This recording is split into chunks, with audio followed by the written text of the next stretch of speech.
9 de enero, yo nunca olvido a un pueblo entero que con valor se... El día 9 de enero, a las 2 de la tarde, llegué al colegio para encontrarme con la sorpresa que en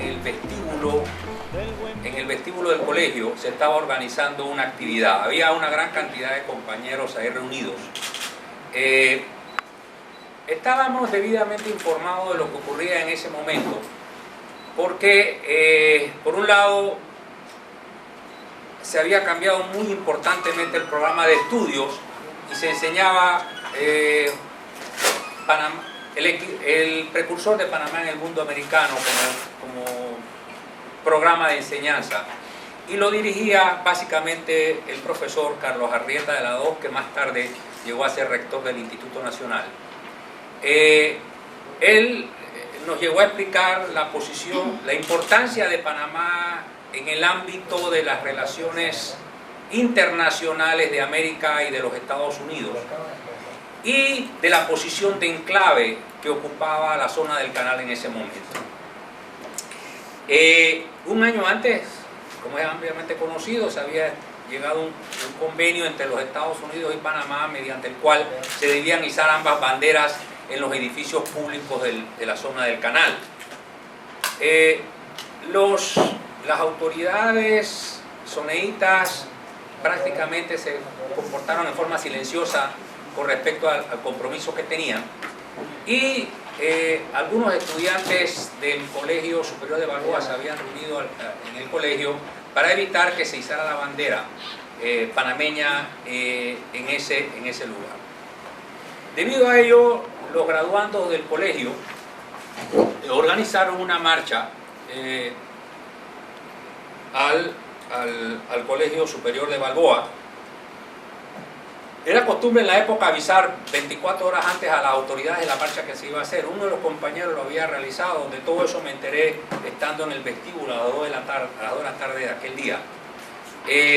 Y el presidente de la Asociación de Graduandos del Instituto Nacional, el compañero Rogelio Hilton, se acercó a un grupo de compañeros que conversábamos sobre la actividad y cómo se iba a realizar, a informarnos que se iba a escoger 4 estudiantes que tendrían la función básica de llevar el pendón del colegio a la marcha. Debo ser honesto, no sé cómo se escogió. Lo que sé es que a los 15 o 20 minutos después el compañero Hilton me informó que los 4 compañeros que iban a llevar la bandera eran Luis Vergara, Alcibiades Picota, Inocencio García y yo. Tendríamos como deber llevar la bandera y pedírsela al señor rector. Efectivamente, unos minutos después fuimos a la oficina del señor rector Didimo Ríos y le solicitamos la bandera.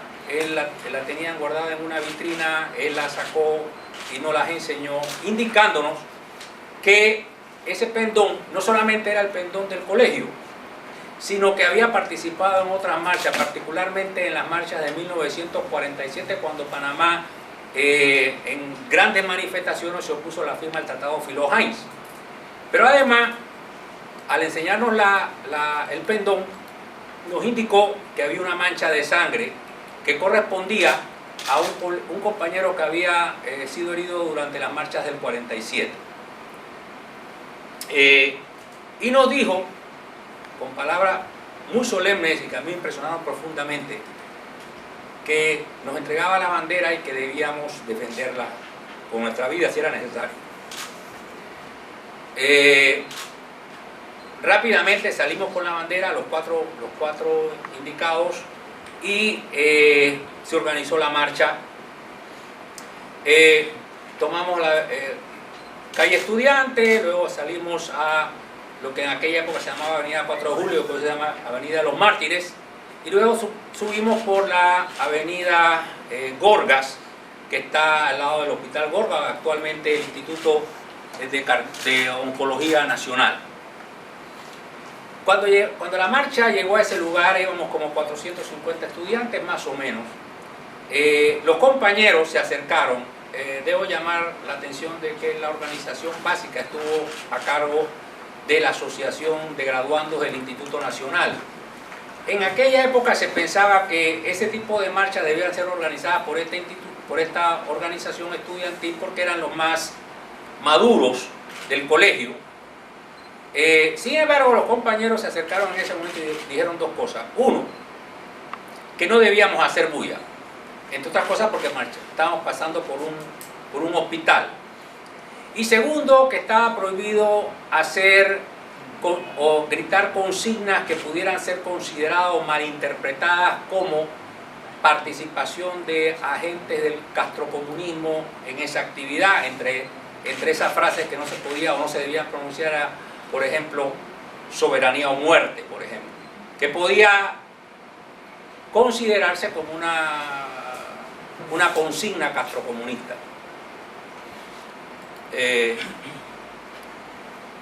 Obviamente eso fue inútil. El gobierno de Johnson siguió señalando reiteradamente que eso no era más que un movimiento dirigido de La Habana. Bien, la marcha continuó en silencio hasta que llegamos a la casa del gobernador enfrente de Quarry High. Ahí se detuvo la marcha e entonamos el canto del himno nacional y de luego continuamos hasta el edificio administrativo de la zona del canal.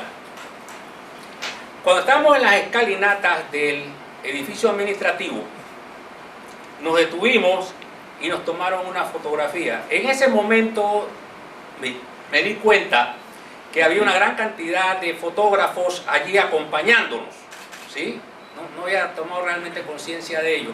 Luego descendimos hasta el césped que está delante de la estatua de Goethals, y ahí había un cordón de policías que nos impedía continuar la marcha. En ese instante, nuestra dirigencia estableció un diálogo con las autoridades policíacas, y ellos, luego de varios minutos de conversación, nos informaron que el acuerdo que se había alcanzado era el siguiente: 4 estudiantes acompañados de un grupo muy pequeño iría hasta el colegio de Balboa. Allí delante del asta desplegaríamos la bandera y cantaríamos el himno nacional. Debo confesar que para mí eso parecía realmente absurdo, y luego cuando se efectuó la marcha, continuada la marcha, sentí realmente conciencia de lo que pensaba. Éramos 4 estudiantes acompañados por 2 o 3 estudiantes más, no seríamos más allá de 6 o 7 los que cruzamos entonces al colegio Balboa. Debo confesar que sentí una sensación de indefección completa. Una vez en el asta intentamos iniciar el canto. La cantidad de estudiantes y de padres que estaban en el colegio era mucho más allá de lo que mi imaginación hubiera podido pensar. Aquello era masivo y gritaban en inglés frases de todo tipo, y nosotros intentamos iniciar el canto. Y apenas lanzamos la primera o segunda estrofa, empezaron a empujarnos. Los policías que nos intentaban protegernos nos empujaron hacia un lado, obligándonos a salir del lugar. Me golpearon con sus macanas y en una de esos golpes rasgaron la bandera. Nos siguieron empujando, algunos compañeros intentaron forcejear y pelear con la soldadesca y con los estudiantes que estaban en ese lugar. Y luego pasó una cosa que a mí me impresionó profundamente. Hay una marquesina que se encuentra a un costado del colegio y que lo atravesamos, y arriba estaba lleno de estudiantes soneitas y gritaban frases. La frase que más me impresionó decía "Go home". Eso me impresionó profundamente porque los invasores nos largaban de nuestro territorio. Bien, cruzamos, y al cruzar nos encontramos con nuestros compañeros, y una compañera me pregunta: "Villarreal, ¿qué pasó?". Lo único que pude decir fue: nos rasgaron la bandera. Avergonzado, pero no pudimos hacer nada. Mis compañeros se pusieron furiosos realmente y empezaron a protestar. La policía rápidamente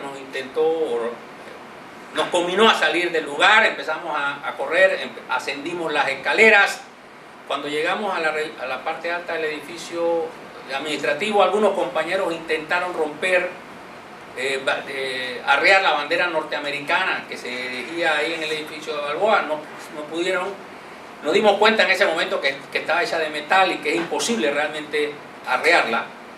Y además oíamos el chirriar de los carros de la policía que nos perseguían, así que corrimos protegiendo la bandera hasta que llegamos otra vez a la casa del gobernador. En ese instante oí el chirriar de carros que nos perseguían, los primeros balazos. Algunos compañeros tiraron una piedra a una iluminaria tratando de protegernos. Ya eran casi las 6 de la tarde y corrimos otra vez por la avenida Gorgas hasta que llegamos al instituto, y ahí le di la bandera a un compañero que se comprometió en llevarla a la casa del rector, a devolverse al rector. Luego volví a la avenida de los Mártires. Dio sorpresa. En ese instante, serían las 6:30, ya habían girado un carro y estaba incendiado. Esa fue la segunda impresión que tuve aquella vez. Luego despliegan la bandera de ahí hasta las 5 de mayo. Cuando llega la bandera de las 5 de mayo, se encuentran, bueno, ¿ahora qué hacemos? Entonces, ¿qué decidieron? Ir a casa de los padres a guardar la bandera. Pero ¿sabe qué ocurre? Ningún padre quiere la bandera. Dice, me cuenta, llama que a uno le diga, fuera de aquí, yo no quiero esa cosa. ¿Sí? Esto es muy difícil. Porque se vive un ambiente de temor. Claro. Entonces la bandera estaba indefensa. Entonces la llevaban a casa y las madres le decían que no, los padres tampoco, no querían saber de la bandera. Entonces, finalmente, José Francisco Llama lleva la bandera a su casa. Él vivía enfrente del Teatro Encanto, aquí en Caledonia. Caledonia. ¿Sí? Entonces, él vivía ahí enfrente. Entonces, él se lo lleva y se le dice a la mamá, mira, esta es la bandera. Entonces, la señora, ¿qué hizo? La dobló y la metió en una caja de zapatos. Y ahí permaneció hasta que unos días después la fueron a buscar para llevársela al señor presidente. Entonces, José Francisco Llama no cuenta esto porque le da vergüenza que la enseña patria fue guardada vergonzosamente y yo le digo, no, su madre hizo lo más grande que puede hacer una madre, se fue cuidar la patria, la bandera. Entonces, para mí es un motivo de orgullo decir lo que estoy diciendo ahora. Acabo de reportarlo en un texto y va a ser publicado en unos días, porque yo creo que es muy importante que se sepa que durante 48 horas la bandera estuvo protegida por la madre de José Francisco Llamas, cuando nadie la quería tener en sus manos. Lo demás, otras personas pueden narrarlo, pero básicamente eso es mi testimonio de lo que ocurrió aquel día.